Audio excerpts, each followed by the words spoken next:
Raider Nation, what's good? Jesse Merrick here. Welcome into another episode of the Silver and Black Sports Network podcast. Today, we're running a Raiders mock draft. And no, we're not just throwing random names at the board.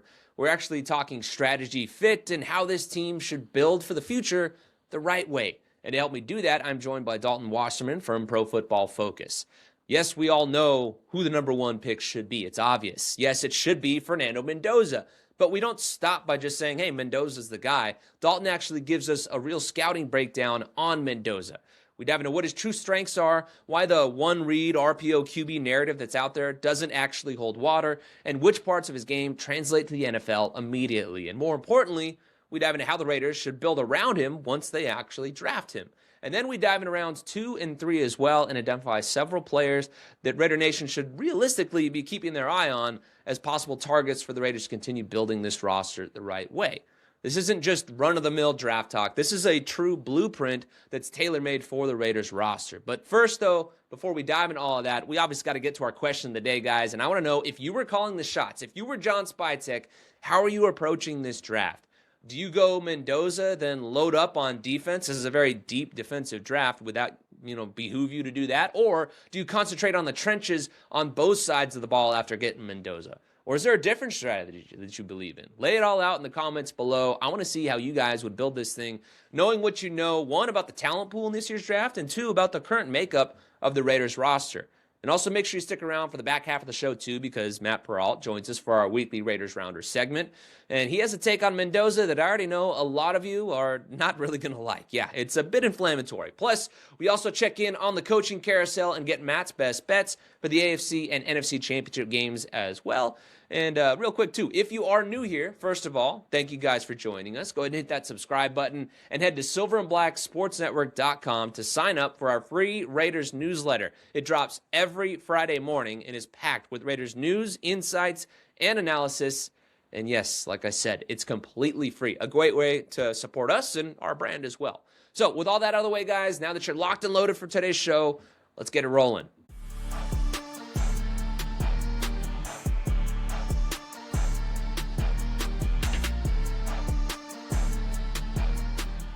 All right, Dalton, we got you back in the fold, man. We talked to you probably, about a month and a half ago, when the Raiders were looking like they're going to be picking second overall. Figured now that we know as everything is locked in, why not bring you back and do a bit of a mock draft with the Raiders? Obviously, they now have the number 1 overall pick. Last time we spoke to you, you were leaning Dante Moore. He's obviously since gone back to college. Now I would imagine at number 1 overall, as we sit here, that Fernando Mendoza is the minus 7,000 favorite to go number 1 overall. I'm curious, do they actually make the move? Do they take Fernando Mendoza at number 1 overall to you? I think so. I think you could just about lock it in. I don't think there's another non-quarterback prospect that is so much better than Mendoza that you have to really consider it. And look, the Raiders need a new franchise quarterback, and this is the one guy in the draft that you feel confident that he can be a franchise quarterback, right? Ty Simpson is another guy who I think will get first-round buzz, and I think he needs some development. I think Mendoza can step in and be at least a solid starter right away. You want to build the offensive line and protect him well. That was one of the issues that he had at Cal, was he had a very bad offensive line when he was playing at Cal and really had to work around it. He's tough in the pocket, obviously, but you want to be able to protect him as well as possible.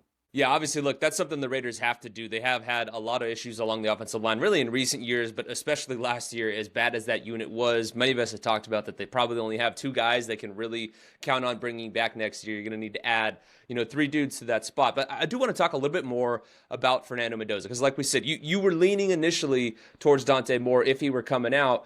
Obviously, now the Raiders don't have a choice because Moore's not in the draft, but why do you feel Mendoza is that guy that can change a franchise, and why were you initially leaning more, I guess, in regards to him when they were both expected to be in the draft?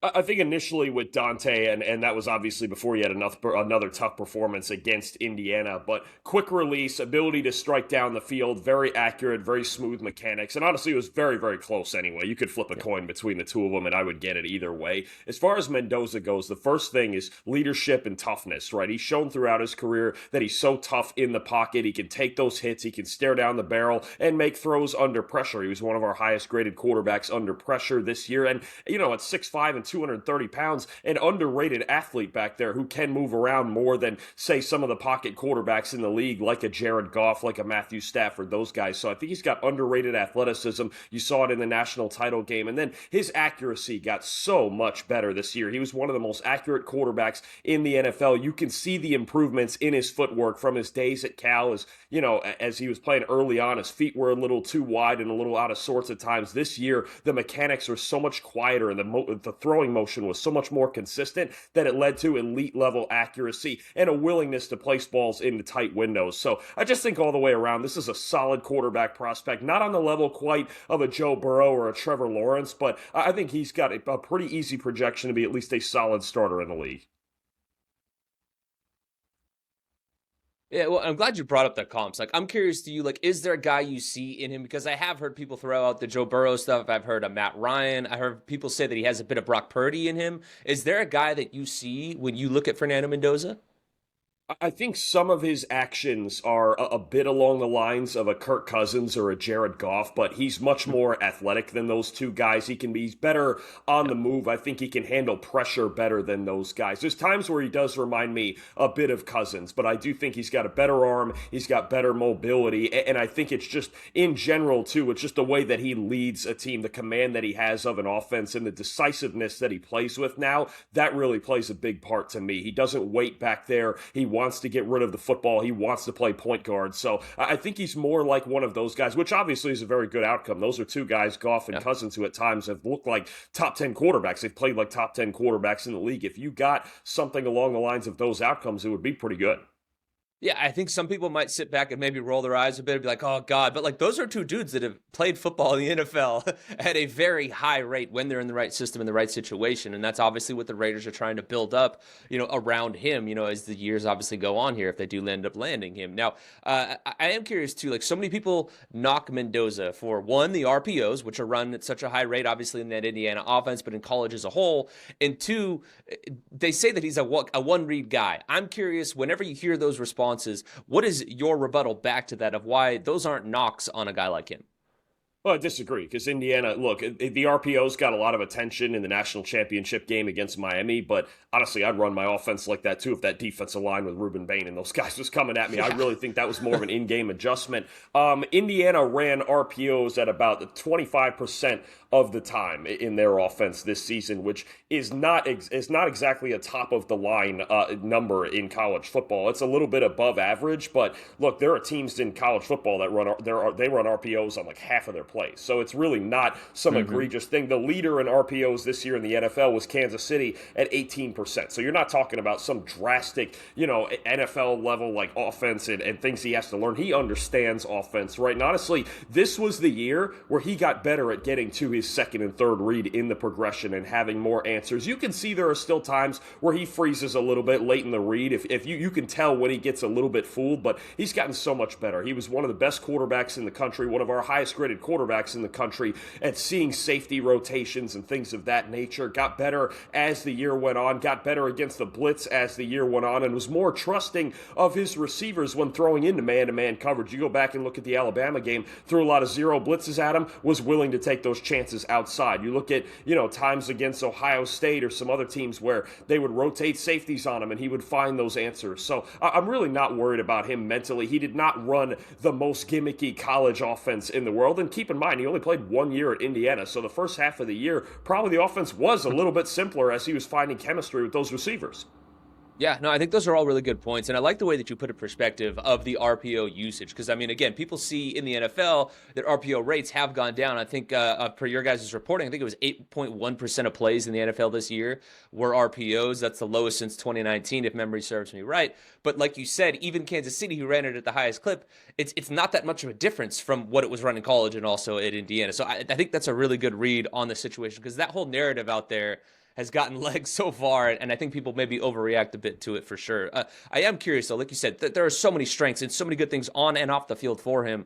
What are some of the things that you're like, these are possible weaknesses or areas that he does really need to improve at the next level to have success?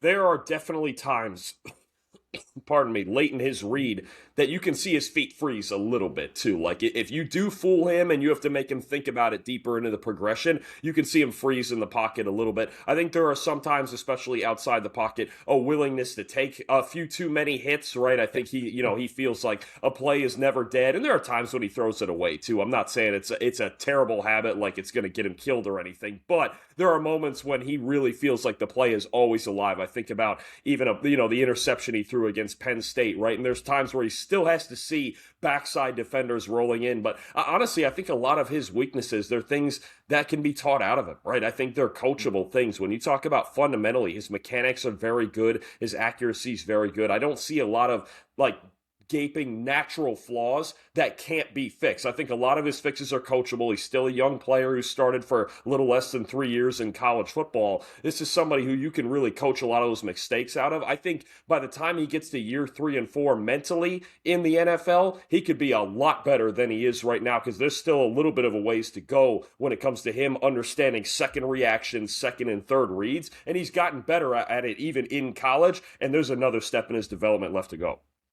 Yeah, and look, I mean, at the end of the day, I think Raiders fans are of the realization that it's going to take a couple of years for the Raiders to really build this up if they're going to do it the right way. John Spytek in his postseason press conference said they've got a mountain to climb, but they're not looking to climb it in a day. And I've run the hell out of that quote, but I think it just puts it in perspective of that's okay. So you bring a Mendoza in, like you said, 3-4 years, 2 to 3 years, whatever down the road, this guy, that super processor that he's gotten, that he's known for already, is going to be next level to deal with the way NFL defenses, disguise and throw things at him. So that's, I think, an awesome thing for Raiders fans to hear, because it's hey, look, when the team's built up around him, you can feel pretty good about the fact of where this kid's going to be at mentally and being able to break those things down. Now, I am curious, though, as you look at the Raiders as they're currently constructed and the weapons that they do have offensively. Obviously, there's Brock Bowers, Ashton Genty, a couple other pieces in the mix as well, even a Trey Tucker, who's a speed demon who was used in some interesting ways this year. Who are the guys that you look to and you're man, Mendoza can work so well with this guy in this particular area of their game?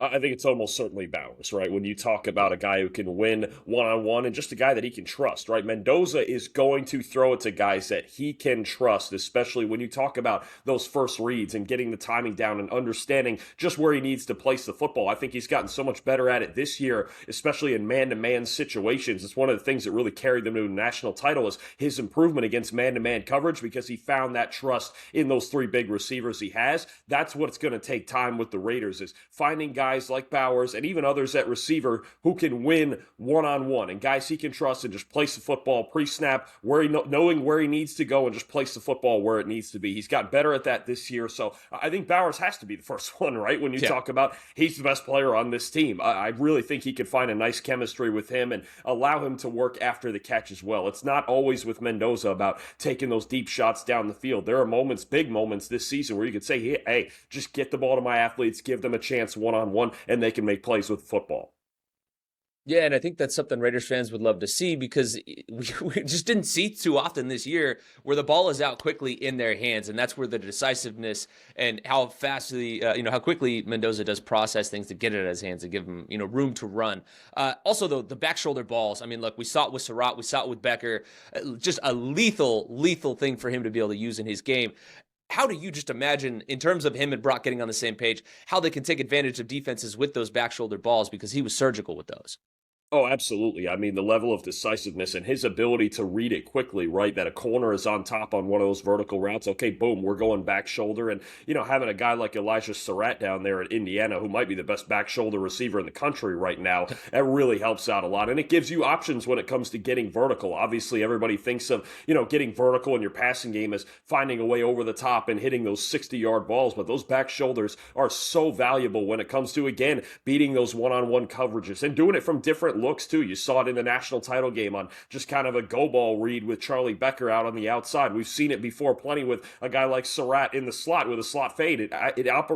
It gives you so much more to operate with, I should say, when it comes to the vertical game, right? Because the whole point of the Raiders bringing in Geno Smith was, okay, we can work the ball vertically down the field now, and it just never happened. When you have that many options vertically and you have the ability to beat, a one-on-one coverage, man coverage with a back shoulder fade, it really starts to make make teams think about, okay, do we really want to isolate our corners like that when he can make any throw? That used to be the same way with Aaron Rodgers, right? Where it was like, we can't play man-to-man coverage on this guy because the back shoulder to Adams is always open even when it's not. Yeah, no, and I think that's a good read on that one for sure. I mean, that's obviously the dream, for them if they land Mendoza. And just, again, the way he was able to do that, Surratt, unreal, and stood out each and every time throughout the playoff. And real curious to see what the chemistry looks like between him and Brock. Last one on Mendoza before we move on to the second round here. As you look at the coaching landscape, the way things have transpired, at least up to this point, is there a guy in particular, or even just maybe a background scheme-wise, that you're like, this is what they need to pair with Mendoza to really unlock him at the next level?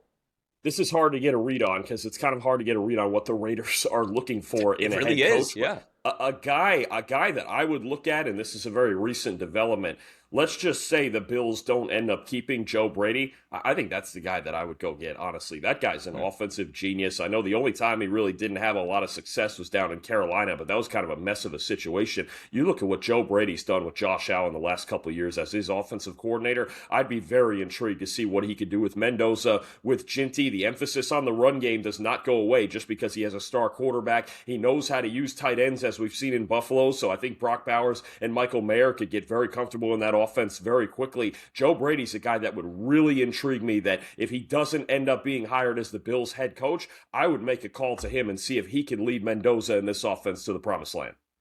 Yeah, it is an interesting development. Obviously, again, since they moved on from McDermott, he did interview up there, and I just am curious to see how it works out with them, because also, too, there's the young guys, Davis Webb in particular, is one guy that many people think that they're kind of in the mix with because they talked to him. They were the first one to talk to him. And then, obviously, Clint Kubiak as well. It seems like they're kind of waiting and almost like zeroing on him as like their version of a Ben Johnson in this year's class, So I'm real curious to see how it does pan out with them. Let's keep this one moving because at the end of the day, we did say we want to go mock draft, not all Mendoza here. So let's go look into the second round. What's an area position-wise, and is there a certain guy in particular that you're really zeroing in on for the Raiders in the second round, where they actually have the fourth pick in the second round just because they beat Kansas City, so now things are real wonky with the pick because of a lot of tiebreakers? I think it's very hard to zero in on one guy for the Raiders because I could argue, of course, as the team with the number one pick, I think they've got more needs than any team in the league, right? I think adding at receiver, I think even adding a teammate like Elijah Surratt from Indiana for Mendoza to throw to, I think that would be some fun. And then you look at the defense, especially, I don't know what the Max Crosby trade rumors look like, but they have needs at all three levels of their defense. And I'll be honest with you, this is a very defensive draft. I think about guys in the second round, like linebackers like a C.J. Allen or an Anthony Hill that could be there. I think about a safety like a Dylan Thieneman from Oregon. There's a ton of corners in that round 2 range that could be really good. But it's also hard to tell, not knowing on either side of the ball what system they're trying to run and what coaching staff is in there yet. But I would say, as far as taking advantage of the talent in this class, if there is an opportunity to add talent to your defense, this is the draft class to do it. This is a heavy leaning defensive draft class. I really believe that. I think when you make a top 100 for this draft board, at least 2/3 of it could be defensive players. Honestly, it is not a great offensive draft. I think wide receiver is solid. I think tight end is decent, but the Raiders obviously don't need that. There is a school of thought where you could take Mendoza, maybe improve the offensive line a little bit with some veterans and free agency, and then just go defense the rest of the draft. It's kind of what Carolina did last year, taking Tetero McMillan and then defense basically the rest of the draft because they have so many needs on that side. And honestly, I think that'd be a great strategy. I don't think Raiders fans would be mad about it because we have seen teams flip their offensive line around through free agency, as you alluded to, and like, let's keep it real. Like, outside of Max Crosby, like, there is a lot of work to be done on defense. Offensively, at least, even though they have a lot of issues, there are pieces you can work with and build around once you insert Mendoza in there and fix the O-line. So I think that is a really solid strategy. I am curious, though. Obviously, one of the things I thought is like, hey, maybe you would try and address the offensive line early on, in the first couple rounds of the draft there, and then invest free agency-wise, the rest of the way. And when I was looking at your guys' mock draft you did a couple weeks ago, you kind of zeroed in on Caleb Lomu, the tackle out of Utah. I'm curious what you like about his game and why you think he could slot into a good spot for the Raiders there. A good athlete and a natural pass protector. I think if they didn't have enough faith in DJ Glaze as the starting right tackle, you could move Lomu over to the right side because obviously when Colton Miller's healthy, he's a superstar. So, and look, there was some consideration of taking a right tackle like an Armand Membu last year, right? Yeah. So I think it seems like the organization doesn't have all of the faith in DJ Glaze to be the starting right tackle. So look, don't shy away from it either, right? If you feel like there's a guard in round 2 or 3, I think a lot of the guard talent is going to be on day 2. If they feel like they want to keep Jackson Powers Johnson at guard and draft a new center, some day 2 talent there, or if you need a new right tackle, I think that's going to be the theme for this Raiders team is, for the most part, take the best player that you think helps you, right, on either side of the ball. An offensive line, no question, because I'm trying to secure that offensive line for Mendoza. The one thing you're not going to want to do is have him under pressure constantly and taking all those hits, because, yeah, he's tough enough to stare down the barrel and make those throws, but what ended up happening at Cal and why there were at least some struggles is that they had a really bad offensive line and the pressure was constant, right? And he made some really nice throws through it, but you can't have your quarterback under pressure 45% of the time, right? Because the second Colton Miller got hurt this year, it all was a disaster. So you can't have that for a rookie quarterback. You don't want his confidence shaken. Through free agency and the draft, I think it is a priority. If they get the right talent on day 2, and there's plenty of offensive line talent on day 2 to work with, then I think you improve that if you feel like you get a plug-and-play starter. Yeah, no, and like a good read again, because we talked about it, like, no matter who's behind that offensive line that the Raiders had this year, once Colton went down, they were going to struggle. We saw Geno back there. We saw Aiden back there at times, Aiden O'Connell, and we also saw Kenny Pickett too. They all struggled, and so, like, whether it's Mendoza or anybody else, like, you have to correct things along the offensive line, especially for a young guy. I think wasn't it Peyton Manning that got sacked like an unreal number, or led the league in being sacked his rookie year? There's only so many guys that can actually overcome something like that early on in their career. You don't want to put Mendoza in that position at all. Let's move along to the third round. In your guys' mock draft, you had Torian York, the Texas A&M linebacker, as a guy that the Raiders could be looking at there. You talked about it, how quality defensively, this draft really is looking right now. I'm curious, a guy like him, again, not knowing the scheme or anything like that, but how you think he could fit into things, and some other guys maybe in that third round range at the top of the third round there that Raiders fans should kind of have their eyes on. York's got some really good instincts, man. He's just, ever since his true freshman year, he's been starting down there at Texas A&M, and he's a leader. He's a leader on defense. I don't know that I would call him an elite athlete, but he makes up for it with instincts and tackling ability. Really good instincts in the run game. Coverage has gotten better as his time has gone on at Texas A&M. So I think when you talk about just a solid starter, I think Trevor Sikkema in the past has loosely comped him. He's got a little bit of Nick Bolton to him, where it's just like, this guy is going to be solid. Bolton was, I think, a mid-second round pick at the time, and he's become obviously a very solid football player. So I think York is one of those guys in consideration. There's a lot of corners in that range. I think about a D'Angelo Pons from Indiana, a Chandler Rivers from Duke, if you wanted to upgrade the cornerback room. So I think at several positions, then as always, there's more depth defensive linemen, especially run stoppers in that range. Think about a guy like even a Derek Moore from Michigan if you're looking for some pass rush help in that range. I think that, again, the keys are going to be at all 3 levels on defense. They have needs, and they need to pick the players that are best going to fill those needs. But linebacker was something that stuck out to me this year. Guys like, I know Devin White had a lot of tackles, but he was not great. He's never been great as a run stopper. They're filling in with guys like Jamal Adams. And credit to Jamal, he's the one who actually played the best out of all of them, I thought. But he did, yeah. You're not going to have Jamal Adams as an every down linebacker. So they need to get younger at that position. I think somebody like York, like Jake Golday from Cincinnati, these guys could be at least average starters in the NFL, and I would take that over anything the Raiders have right now. Yeah, look, you just endeared yourself to Raiders fans by noting the fact that, yes, Devin White had a lot of tackles, but didn't have a great season, because they lost their minds when that narrative got legs, and understandably so, because anybody that was watching the games realizes, like, that man had some struggles. Love what he did, and I'm a Bucs fan. Like, I love Devin White from back in the day, but, like, you got to keep it real about the way that he played. So you just earned some new fans. I can guarantee that by keeping it real on Devin White. Man, Dalton, this is always fun. We're definitely going to bring you on as the draft comes along closer. Before we do get you out of here, though, what do you guys got cooking on PFF heading into the weekend here? A little bit of everything. We've got our previews of the conference championship games coming up. Actually, we have them up on the PFF NFL Show YouTube channel. College coverage is done now as far as the past games, and we have plenty of transfer portal coverage. And next week we'll be combining all of that into our Senior Bowl coverage down in Mobile. Get our opinions of all of these guys coming up through the draft into the Senior Bowl. And on PFF.com, use promo code DRAFT if you want to subscribe for 25% off. You can see all of the grades and metrics for all these NFL players, all of the college players coming up, and really prep yourself right for the draft. Yeah, this is an exciting time for a guy like you that is tapped in on the college game and also the NFL game. Like, this is your time to shine, so I'm excited to see all the work you guys crank out. As always, Dalton, thanks again. We really appreciate your time. Appreciate it as always, Jesse. Thank you. Yeah, Dalton's take on the game is just so much fun. I really do love bringing him on the show. Like I said, as we approach the draft a bit more, after a lot of the things have been done, and we got a real clear picture about what this Raiders team is going to look like from a coaching perspective, and then also, too, just, players' perspective. After we really got a chance to dive into these dudes and really look at the tape, we'll bring him back on and get more of his analysis on some of the guys that you guys can really hone in on going forward. Because at the end of the day, this is the mock draft season. We're going to be doing a lot of that as the weeks and months go on leading up to the NFL draft. And it's a fun time. This is where you get to project a bit for the Raiders. But as we keep today's show rolling, we got to hit up our Raiders Rounders segment with our homie Matt Peralt. This is an interesting one. Right off the top, he is let's just say, not going to make many of you guys happy. I know you guys have fun with him in the comments sometimes. And Matt just offers up his take straight up on Fernando Mendoza. So enough of me talking about it. Let's get to our segment with Matt. All right, Matt, we're back for another playoff edition of Raiders Rounders. Last week we talked about it. Fernando Mendoza minus 7,000 to go number one overall to the Raiders after he won the national championship. That still hasn't changed.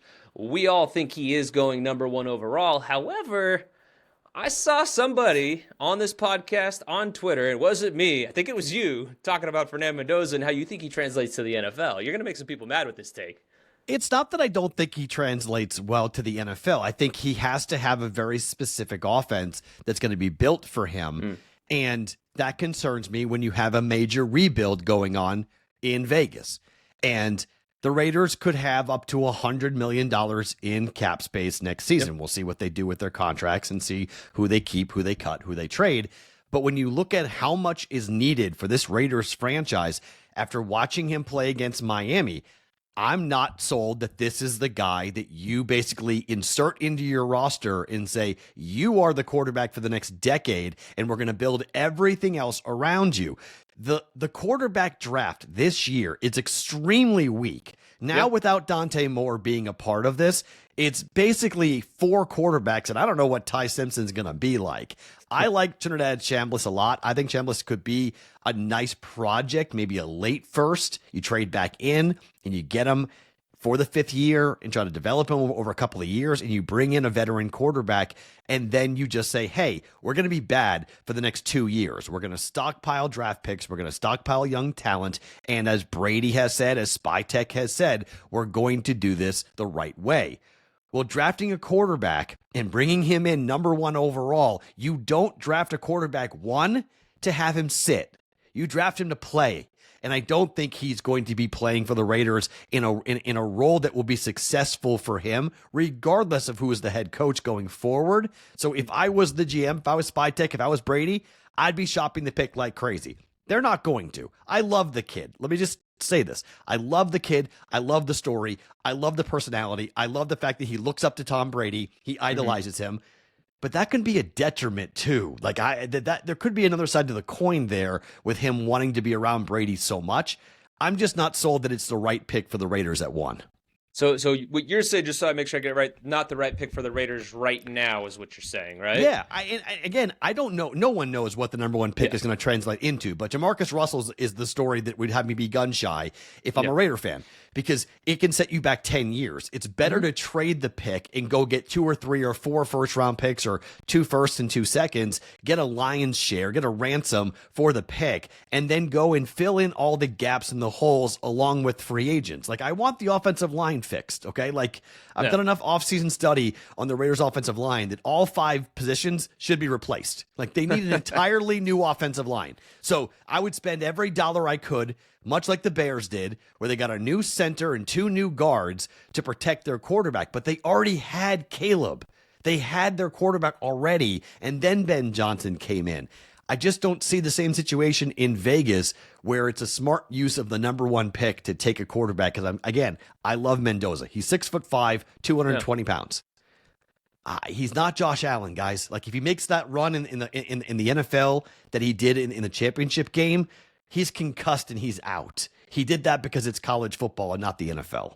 Yeah, no, hey, look, and that's a fair opinion. I disagree on a handful of things, and I know folks in the comments will as well on this one, because they're all in on Fernando Mendoza. I happen to like what I've seen from him, and my thing with it is like, no matter how far away the Raiders are, I think you take him because you still have that $100 million in cap space. You get him on that rookie deal, and then you can still invest and build around him. You know what I mean? And personally, look, the offensive line, like you can make an argument to replace all 5 guys. I do think Colton Miller as their left tackle, I think you should and can bring him back. And also Jackson Powers-Johnson. I think this is a guy that's been a victim of just like all the turmoil amongst the Raiders coaching staff and all these different things and systems changing and everything. I think he's a good player. We talked to Adam Butler during the year, and he said that he thinks that Jackson Powers-Johnson could be an all-pro guard at some point in his career. So look, whether it's at guard or center, if another player is saying you could be an all-pro anything at any position, I don't care where you put him. He'll probably be pretty decent at center as well. So I think he's another guy that can play and can be a starter on this team long-term going forward. I like what I've seen from him. So with that, I think you spend that money on 3 different dudes along the offensive line. You need a guard. Again, figure out where Jackson's going to be. Then that decides if you need a guard or center. I would probably favor putting him at guard. Go after a guy like a Linderbaum, and then bring in another guard, next to him. And you need to figure out right tackle. I love DJ Glaze. Awesome dude. I just don't think he's the answer there at right tackle for the Raiders. So I think they need to fix that. But I think just you can't continuously kick the can down the road. And I know next year's a good quarterback class and all that stuff, but man, you're finally in position to get a guy that if you think he can project to be that dude, you take him now and take advantage of the rookie contract and invest in it. And I understand that even with that strategy, you are kicking things down the road in terms of that rookie deal and kind of biting yourself in the ass a bit of being able to build around him and continue to take advantage of that contract once you are ready to win. And that's where teams can get hurt. But again, I just think he's a guy, you put him in there, find somebody that can kind of coach around the O-line as it develops. Hopefully, again, you turn it over and just see what happens. But I agree, too. He ran a lot of RPOs, obviously, in college. Yes. It's a very college thing. But so did Cam Ward. So did Jackson Dart. These are guys that, weren't on winning teams in the NFL, so there's an argument to be had there. But guys that have had some success, and I think that most of us would say, can translate to good quarterbacks in this league. And the biggest thing is going to be, like you noted, too, who is the coach that they come in and bring in around him? What does that offense look like? Because even though RPO usage has gone down in the league, I tweeted it out during the game, it's gone down, I think 8.1% of the plays called this year in the NFL were RPOs. That's the lowest they've ever been run since 2019. So obviously they're trending downward. But you go and look at a team like the Chiefs, and I know this is a bad example because they had a bad season, but they ran 199 RPOs compared to the Niners, who were I forget the exact number, but I think in the teens or something like that. So it just depends who the coach is and how much they're going to run them. Having said that, I think Fernando's a guy that doesn't need to live and die by those RPOs. So like I said, I think you take him and invest and build around him and hope that you're in a position 3 years from now to be able to take advantage of the 3rd and 4th year of his contract and then take that 5th year option and hope you're in position, again, like I said, to go and win some football games there. It just feels very Zach Wilson-esque to me. It feels very New York Jets. It feels very forced. You have a top pick. Jets took him at 2 overall. They thought they had to. We have to take quarterback. He's there. And they bring in Zach Wilson. And now Zach Wilson is the backup in not with the Jets anymore. I forget where he's backing somebody up in the NFL. So that's my concern. And that would be my concern if I was a Raider fan, is that if Brady and Spytek and everyone is all in on Mendoza and they think that this is a special, special talent. Tom Brady has forgotten more about football yesterday than I'll ever know in my life. So I'll go ahead and say, okay, you have to bank on someone's talent eval as to this is the guy. I've just seen a lot of people. I saw somebody, a respected quote unquote talent evaluator, giving Mendoza a 4th round grade. That this is not In any other draft, this kid is not going number 1, and this kid would not even be the first quarterback taken off the board. This is an extremely weak draft, and the quarterback being the most important position has elevated him up to the number 1 pick. And in general, this draft is not good. And this is a different topic for a different day, but it is something to watch with these kids staying in school for as long as they're staying. They don't need to come out. Dante Moore is getting millions to stay at Oregon. Yeah. He doesn't need to come out. So now we're not getting the same type of talent that are jumping from college to the pros. They're staying in college. And I will say something about your Jackson Dart and Cam Ward conversation, because I think it's interesting. Jackson Dart and Cam Ward are much better athletes who relied on their athleticism to pick up first downs consistently. They ran all the time. That's not what you see out of Mendoza. He runs when he has to.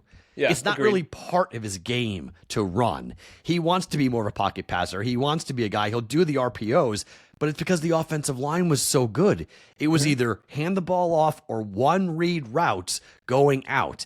Can he stand in there and survey and take apart a defense and move guys with his eyes? That has been, if you look at the Drake May conversations, what makes Drake May so good right now is that he, under Josh McDaniels, has mastered the art of manipulation for linebackers and safeties with his eyes. Can Mendoza do that coming out of this offense at Indiana? That's my question. Yeah, and I think that's a fair question. And honestly, like as you're saying that, that's where I sit back and think, like, man, even though it is a foregone conclusion that like he is the top quarterback in terms of where he'll be drafted and all those things, it's still fascinating because, like, look, there can be differing opinions on things. And so from now till the draft, when the Raiders presumably take him, us and so many other people out there are going to be dissecting so many little parts of his game, and we can have those conversations. So that's what is exciting to me, is we can really dive into the weeds and figure out, you know, who he is and what he is. And from what I've seen a guy that can do some of those things. Like, again, I've heard the knocks on him as well, but I've seen him manipulate some guys here and there. I've seen him just, the pinpoint accuracy to me is the thing that stands out a lot. It didn't necessarily show up in the championship game, I will say that.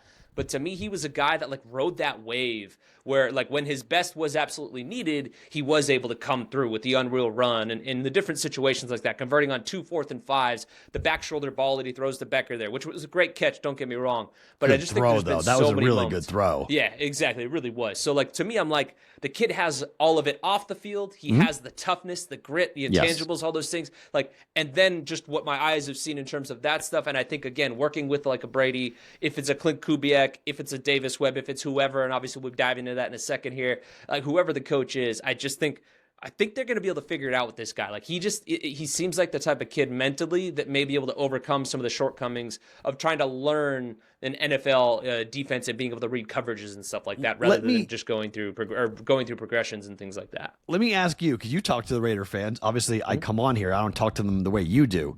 Yeah. Are Raider fans going to be okay with his goofy personality?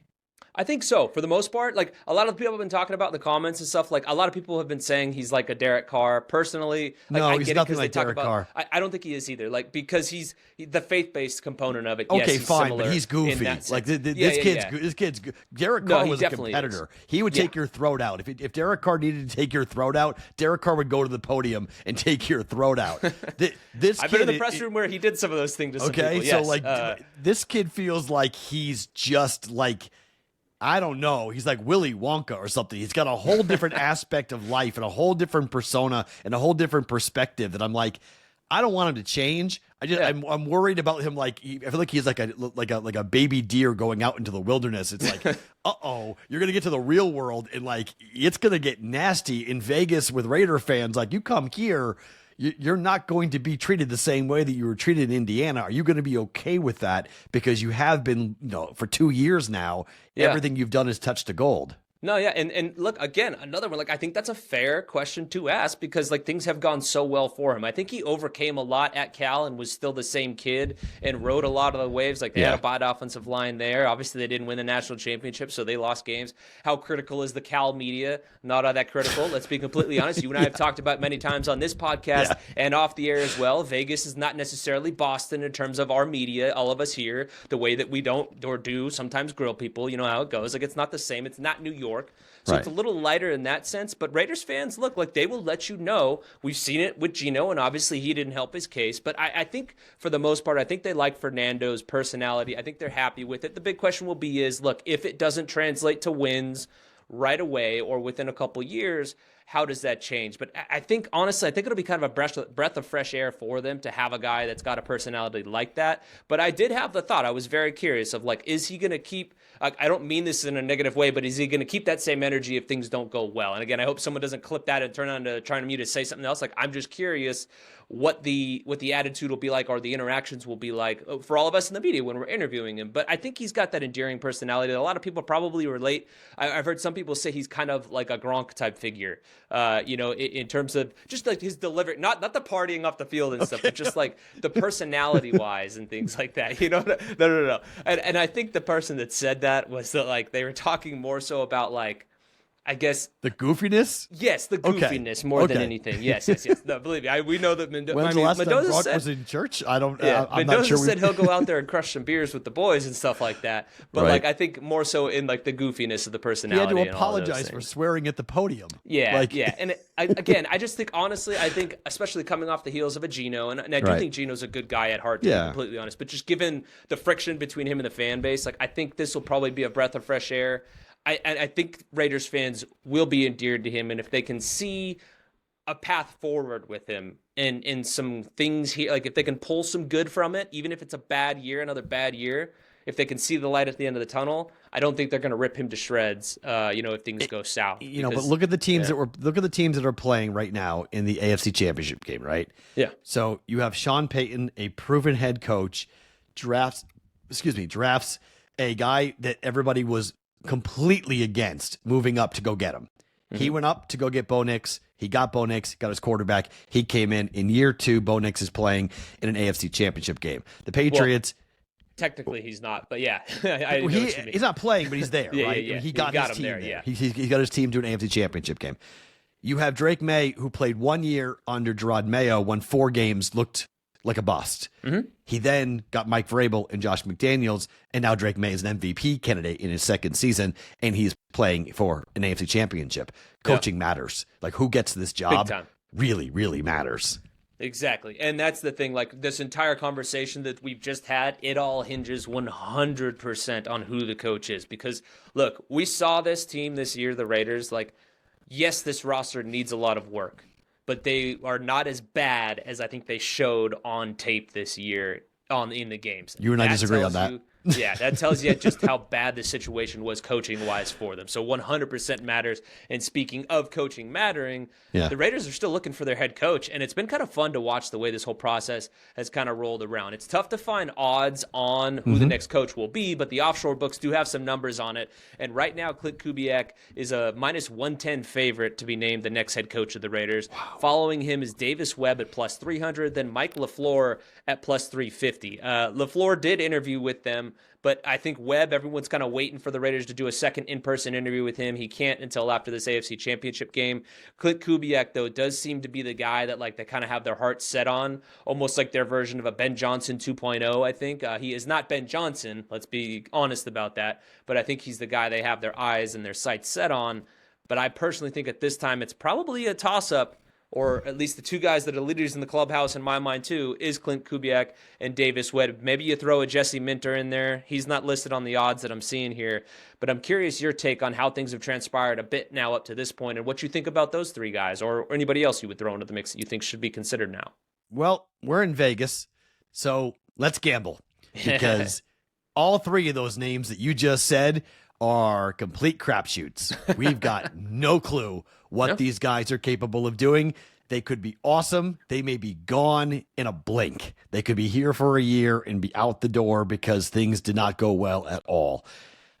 I am, if I'm a Raider fan, I'm not, but if I was, I would be frustrated with those names. I would be somewhat disappointed, but this is a really ridiculous year where we have 10 openings of the 32 teams.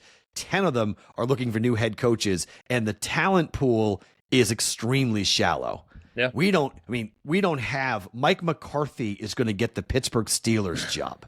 Mike McCarthy. Like, what are we talking about? That is Aaron crazy. Rodgers gets to go back to play for his guy. Like, that's how we're bringing back in. I mean, we just don't have, other than John Harbaugh, he was the home run. And then according to reports, Mike Tomlin is not coaching ever again. Like, he's done. So take him off the board. He's going to go and enjoy retirement. So now you have a bunch of unproven coordinators who are going to get interviews and or head coaching jobs. And I feel like everyone just is hoping that these whiz kids can do it. This is how Zach Taylor, who somehow has a job right now. I have no idea how, but he has a job. This is how he gets to keep his job, because the Bengals get to go, well, who are you going to bring in? Who's better? The Falcons went and hired Kevin Stefanski, and you've got Baker Mayfield fighting with the Atlanta media, blasting As a Bucs fan, I love that. I am here for that. You should. I cannot wait. That part, oh my God, that's going to awesome. be fun to watch. And I love that. I'm a Baker guy. I'm a Bucs guy. I'm a Baker guy. So I'm with you on that. I love that. Clapback was phenomenal about the fact that, wait a minute, Stefanski did what? He did what? Like, hold on a second. Like, let's make sure we're telling the story correctly as to what exactly Kevin Stefanski did with the Browns and under, with Baker Mayfield. But like, they're celebrating that they've got this unbelievable hire, and I'm like, okay, I like Kevin Stefanski. I would rather him be with the Raiders. Going to the Falcons is a fine job. It's got a lot of offensive talent, obviously, and some good defensive players. So I like that. I mean, in terms of talent, number one was the Giants, number two was the Falcons. But I just feel like Bill Belichick's going to get a job. Like, Bill Belichick is going to get a head coaching job. How could he not? If he wants a head coaching job, how could you not? Robert Sala's going to go to the Titans. You got Jeff Hafley going to the Dolphins. Like, who's left? Like a 30-year-old? You want a 30-year-old to be a head coach in the NFL? Like, it worked for McVay. I'll give you that. It hasn't really worked otherwise. You could tell me about the Bengals' one-time run with Zach Taylor getting to the game and losing. Okay. But after that, it's been a bunch of just like, wait, give them time type conversations. As an NFL fan, I don't want my coach learning on the job.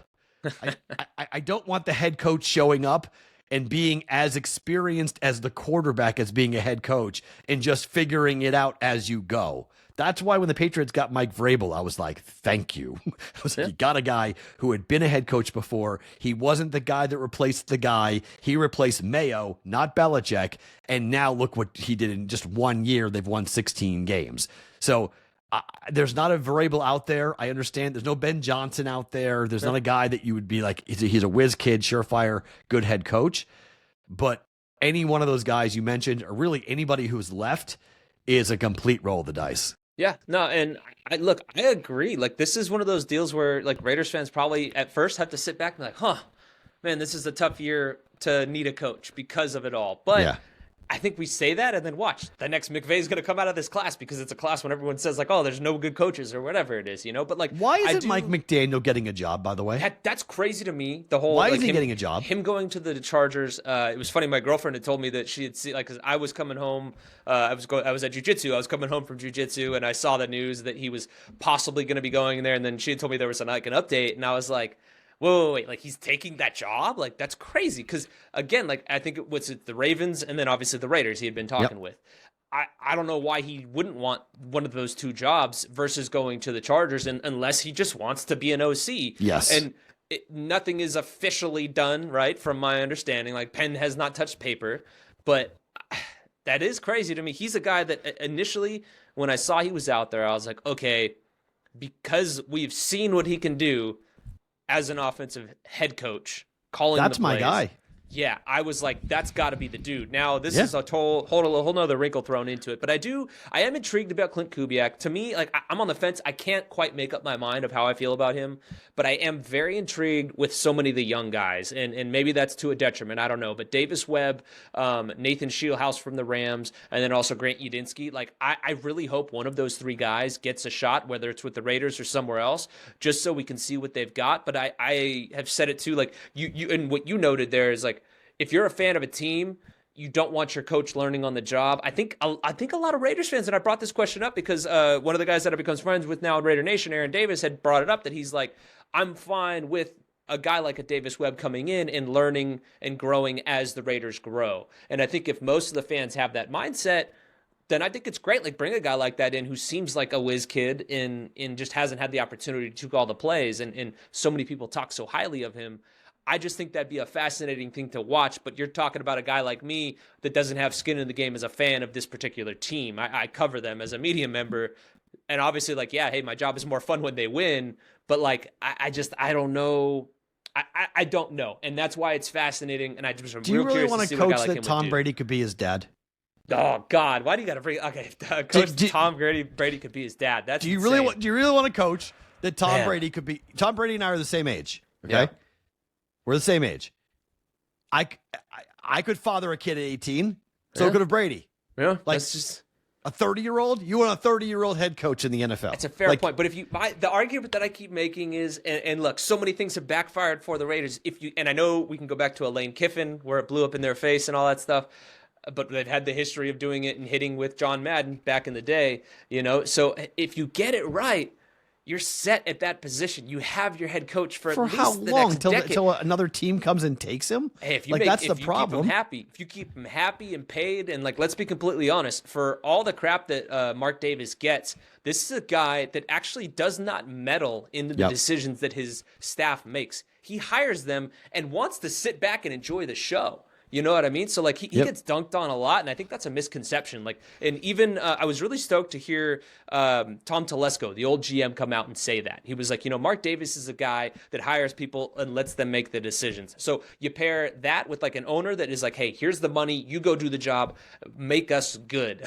And then you also have the facilities. You're living in Vegas, and if they turn it around, I don't see why a coach wouldn't want to stay here. I would agree with that point, but I think the Aces point is really interesting because I think if I'm a Raider fan, I'm looking at the Aces going, okay, they've won 3 out of 4 championships. Yeah. What made the Aces, what has enabled the Aces it's Becky Hammonds. Yeah. You have the best coach in the game. Mm-hmm. You have the best player in the game as well, Asia Wilson, but you also have the best coach in the game. Talent rules. You have to get talent. And I mean, we have to talk about just the offseason, not just who they're taking at 1, but what is Spytek and Brady's plan for attracting free agents? Because it's going to be, even though I think if I'm selling Vegas, it's pretty easy. Nevada's a no income tax state. It's, we have sunshine 325 days out of the year. we have very, it's somewhat expensive to live here, but it's nowhere near what it is in California. So you have some real big benefits. You can fly all over the world out of here, and you have 24-hour nightlife. So it's an attractive place, I think, for people to come and want to play here. The Allegiant's gorgeous. The practice facility's awesome. There's a lot of really cool benefit things to come here. It's just, where are they going to spend their money? I really want to know, are they going to be heavily aggressive and they're going to go after people? Are they going to try to win, or are they going to try to be smart? And I really hope that they're smart. Don't worry about next year. Get guys on 3 to 5 year contracts that you can build around and that come in. We need a culture change in Vegas. That's what we really need. Mm-hmm. And who's going to set the culture? Well, it's going to be on top at the coaching spot all the way down. And frankly, Tom Brady's going to be around a lot more. If he's going to be the face, he's going to walk around with Raider gear on and go down there to Miami and scout and act like you have a say in the draft and who's coming in.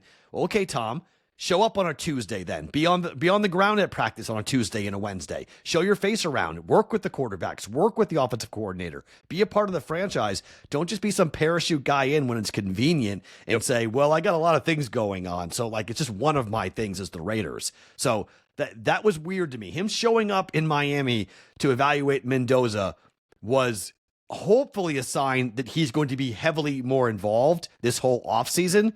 But I got to believe it. I got to see it till I believe it. Yeah. Hey, look, and you and me both have been saying that since the middle of the season that he needs to be more involved. I do hope that it's not just hey, NFL season's done. For the most part, my job with Fox is over, so I got more time to invest in this. No, hey, look, you need to be involved, especially with whoever the young quarterback is on a more daily basis. But I do think they're going to take the right approach, the slow approach. Like I said, Spytek is saying all the right things. Now it's just a matter of put your money where your mouth is going forward. And I do think he's the guy that's going to do it. We've seen him on a staff in Tampa help turn over one of the oldest rosters in the league. That gives me confidence in him to be able to do it, with the Raiders, to be able to build it the right way. So I'm going to be real curious to see how it happens. I'm laughing because there's so much more we could dive into, but at the end of the day, this is a betting segment. So let's dive back into some of the betting stuff here to get into the weekend slate of games. But man, it is fun talking about all this stuff. But with this weekend set of them, the championship games in the AFC and the NFC, we got the Pats heading to Denver to take on the Broncos. without freaking Bo Nix, breaks a bone in his ankle. That is insane. And so now former Raider Jarrett Stidham going to be the quarterback. Stiddy going to be out there, and it's a 5.5-point spread. The Broncos 5.5-point dogs at home. That's a big number, especially in the AFC Championship game. You think too big? Yeah, it's too heavy. I'm a Patriot fan, but I can tell you I have a Patriot future, so it is a little bit of a hedge. But I think taking the Broncos at plus 5.5 is the right side. I think Jarrett Stidham is going to be fine. I don't think we're having a CJ Stroud moment.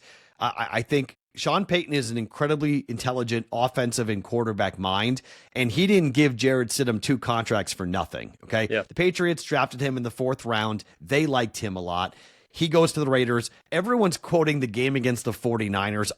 It was in 2022. Who cares? Like it was a long time ago, Yeah, okay? this is He hasn't a long played time football ago. in a long time. Stop talking about games that were 3 years ago. He hasn't played in 3 years. So this is the first.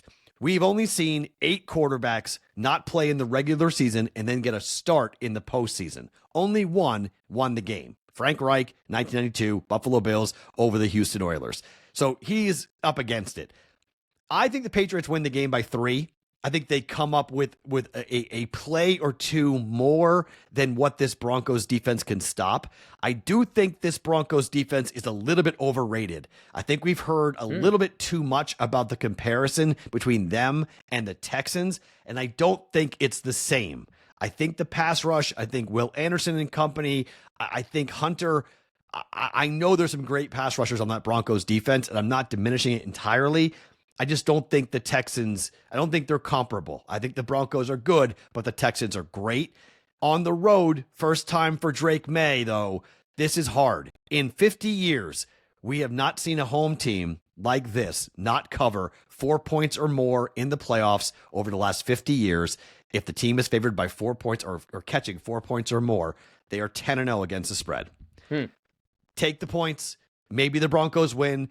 I said it in October that I was mad at the Patriots for not getting the number 1 seed because I said they're going to go to Denver and lose because it always happens. The Patriots are 0-4 all time in Denver in the postseason. They're 0-2 in the AFC Championship game.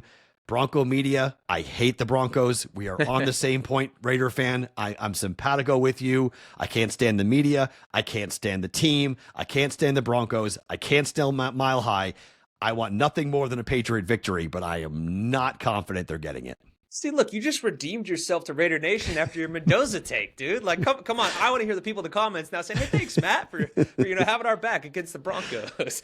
I learned to call them the Donkeys when I was working in Kansas City, so we can call them the Denver Donkeys for this week's game. There you go, endearing yourself to the fans. Yeah, I'm real curious to see how this one plays out. It's an interesting game to wrap your head around because although Bo Nix has played some good football at times this year, made some big-time throws, they are there because of their defense and what they've done sack-wise on that side of the ball and everything like that. I'm going to be real curious to see how your guys' the Patriots offensive line holds up, against that defense, against Vance Joseph's group. It's going to be fascinating to watch. But again, just 2 good matchups, regardless of who the quarterback is going to be in that particular game there between the Broncos and the Patriots. But then in the later game, we got the Rams going to Seattle to take on the Seahawks. 3rd time we'll have seen these teams. I love these divisional matchups late into the playoffs when we see them for a 3rd time because it's like they both know each other so well. It's like, okay, matching wits in terms of the coaching staff and all that stuff. So just the chess match there is always so interesting to me. The Seahawks at home are 2.5-point favorites. Obviously, the Rams have looked like the Rams of old, in terms of that team that can be a Super Bowl champ. So I'm curious how you wrap your head around this game. There's 2 big trends going into this, and the one, for me, the big one is the fact that this is the 3rd straight road game for the Rams, and they are the first team ever to make the conference championship game without covering in one of their first 2 games.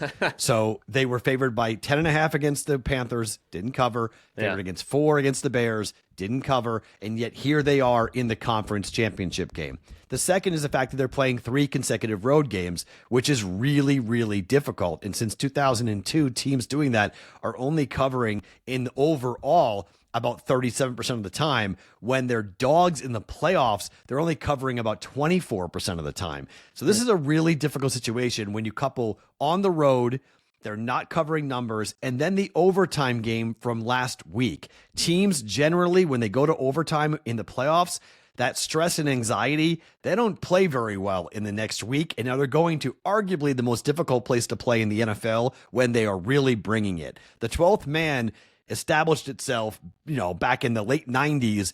And then we got into the Legion of Boom in the 2010s and everything else. Well, I watched that 49er game. They're back.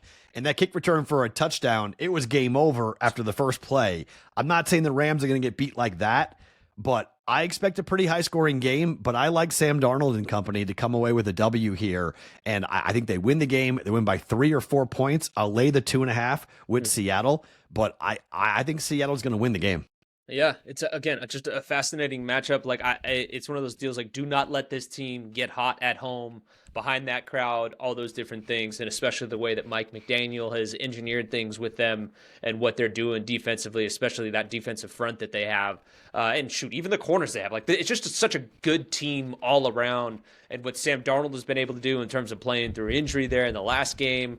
Like you said, the rushing attack, obviously, that one of the running backs goes down too, so that's a wrinkle added. Well, Charbonnet being out is huge. Yeah, in the red zone, he was their red zone threat. Mm-hmm. So that, to me, is a very big part of this offensive game plan. What happens in the red zone for Seattle? Are they going to settle for more field goals? I initially went into the handicap thinking under, and then I talked to some people. I watched highlights in some game film, which I don't normally do, but I went and watched the Rams and the Seahawks at Seattle, not the game in LA, but the game at Seattle.